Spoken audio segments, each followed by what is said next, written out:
और जब राहु देवता एरिस मेष राशि के अंदर बैठते हैं तो बिल्कुल भौकाल मचा देते हैं। यहाँ पे बैठे हुए राहु देवता एक्सीलेंट रिजल्ट देते हैं, बहुत बढ़िया रिजल्ट देते हैं। ऐसा व्यक्ति इंडिपेंडेंट होता है, किसी के बस में नहीं रहने वाला होता है, इंडिपेंडेंट होता है, एम्बिशियस होता है, उसके अंदर बहुत सारी कल्पनाएं रहती हैं, बहुत कुछ पाना चाहता है और पाने चाहने के साथ साथ उसके प्रयत्न में लगा भी हुआ रहता है। एक्चुअली में यहाँ पे बैठा हुआ राहु बहुत ज्यादा कॉम्पिटेंसी के लिए बहुत अच्छा है। इसको लोगों से कंपटीशन करने में, प्रतिस्पर्धा करने में बहुत ज्यादा मजा आता है। ऐसा व्यक्ति यूजुअली बहुत ज्यादा बोल्ड पर्सनैलिटी का होता है। एरिस के अंदर जब राहु देवता बैठते हैं तो व्यक्ति को सिक्रेटिव और बोल्ड नेचर का बनाते हैं। बहुत ही रहस्यमय व्यक्ति होता है, अपनी बात ज्यादा खुल के शेयर नहीं करेगा, आपसे कुछ बताता नहीं है, लेकिन एक्चुअली बहुत सारी प्लानिंग प्लॉटिंग व्यक्ति करता हुआ होता है। जब एरिस के अंदर राहु बैठता है तो what is the Aries? Aries actually में बॉडी है किसी भी व्यक्ति की। काल पुरुष कुंडली का है, जो काल पुरुष में बॉडी कहा गया है वो एरिस को बोला गया है। और entire Rahu is driven by mind. तो बल और बुद्धि का संयोग जब बनता है तो ऐसा व्यक्ति कुछ भी कर सकता है। Sky is the limit for him. जिसके अंदर में ताकत है और दिमाग है वो व्यक्ति कभी भी पीछे नहीं हट सकता। एक राहु देवता की अगर हम बात करते हैं तो वो दानवों के कमांडर है, चीफ कमांडर। और अगर एरिस राशि देखा जाए तो वो मंगल देवता की है। और यहाँ पे जो उनके गुण होते हैं वो जो देवों के कमांडर हैं वो हैं। तो दानवों का कमांडर और देवताओं का कमांडर, तो दोनों जब एक साथ होंगे तो कितनी बड़ी कमांडिंग नेचर बनेगी, आप एक्सपेक्ट भी नहीं कर सकते। बहुत बड़ी ग्रेट सेल्फ स्टीम होगी ऐसा व्यक्ति की। ऐसा इंसान यूजुअली अपने पूरे जीवन काल में कभी ना कभी बहुत अच्छी चीज होती है कि किसी न किसी सिंहासन युग का निर्माण होता है, किसी न किसी बड़ी पोजीशन में जरूर बैठ जाता है। चाहे छल से बैठे, बल से बैठे, धर्म से बैठे, कैसे भी करे, उसने चाहिए मतलब चाहिए, उसका सोचा हुआ काम वो निश्चित तौर पे डंके की चोट पे पूरा करता है जब राहु एरिस में बैठता है। और बहुत ज्यादा स्टबर्न होता है, जिद्दी होता है, फाइटिंग नेचर का होता है, लड़ाकू नेचर का होता है, चालबाज तो होता है, लेकिन जैसा काम बाय हुक और बाय क्रुक अगर अपना काम निकालने पे आ जाए तो एनी हाउ अपना काम निकालता है कैसे भी करके। थोड़ा सा जल्दबाज और इम्पल्सिव नेचर का भी यहाँ पे राहु देवता कर देते हैं व्यक्ति को, लेकिन इम्पल्सिवनेस और जल्दबाजी के पीछे ये पॉजिटिव वाली इम्पल्सिवनेस है। खुद के प्रॉफिट के लिए और अगर खुद का लाभ है, आत्म लाभ के लिए, आत्म सिद्धि के लिए इजीली तुरंत बिल्कुल क्विक एक्शन लेने वाला होता है। अगर उसका फायदा है तो क्विक एक्शन, और अगर उसका फायदा नहीं है तो फिर आप उसको बोलोगे कि ये तो बहुत ज्यादा स्लो है। स्लो नहीं है, वो करना ही नहीं चाहता क्योंकि उसमें उसको उसका खुद का वेस्टर्न इंटरेस्ट नहीं दिख रहा है ना।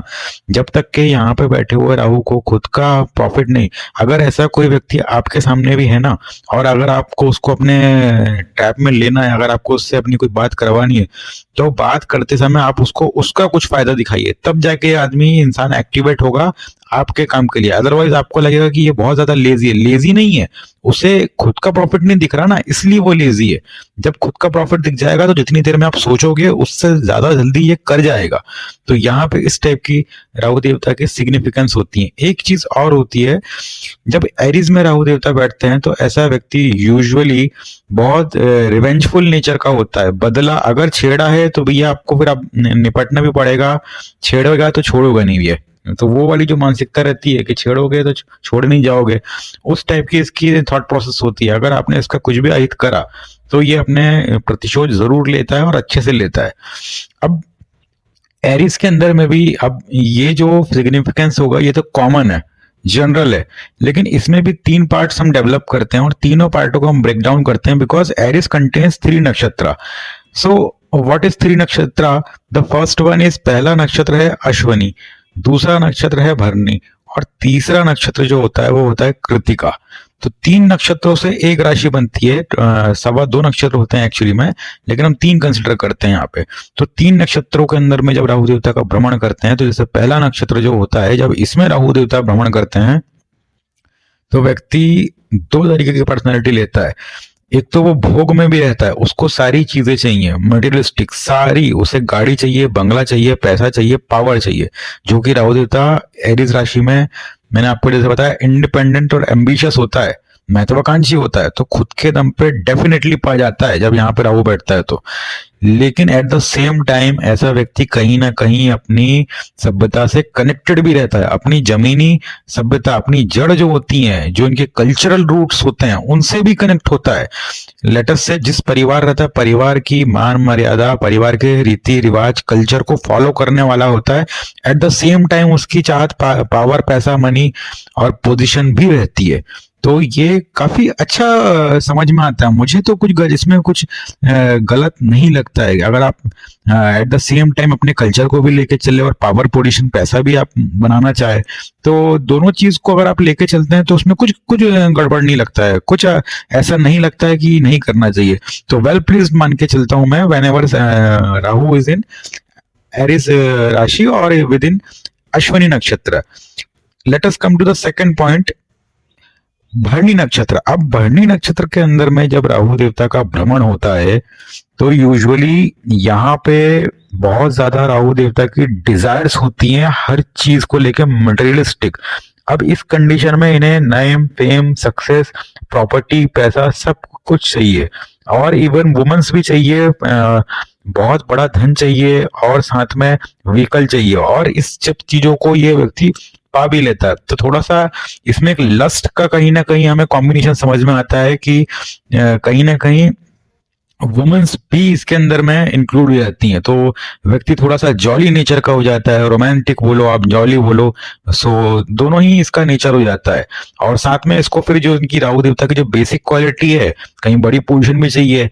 तो जब आप व्यक्ति को ऐसे कंक्लूड करते हैं कि उसके पास पावर, पोजीशन और पैसा और साथ में बल, बुद्धि सब कुछ है, एट द सेम टाइम थोड़ा सा जॉली नेचर का भी है, लस्टफुल नेचर का है, थोड़ा सा रोमांटिक नेचर का है, तो उस कंडीशन में जब रोमांस ऐड हो गया ना, तो कहीं ना कहीं भरणी नक्षत्र की उसमें इन्वॉल्वमेंट आ गई कि एरिस के अंदर में, और अगर बिहेवियर वाइज वो थोड़ा सा रोमांटिक भी है और थोड़ा सा उसके अंदर लस्ट भी है, या फिर थोड़ा ज्यादा फीमेल अपोजिट सेक्स में इंटरेस्टेड व्यक्ति है, तो उस केस में हम मान के चलते हैं कि वो भरणी नक्षत्र के अंदर है। और डेफिनेटली निकल के भी आता है, जब आप चेक करते हो ना तो कहीं ना कहीं उसमें, कहीं ना कहीं, टू बी वेरी प्रिसाइज, भरणी नक्षत्र के अंदर ही निकल के आता है राहु वीनस कॉम्बिनेशन में लेकर के।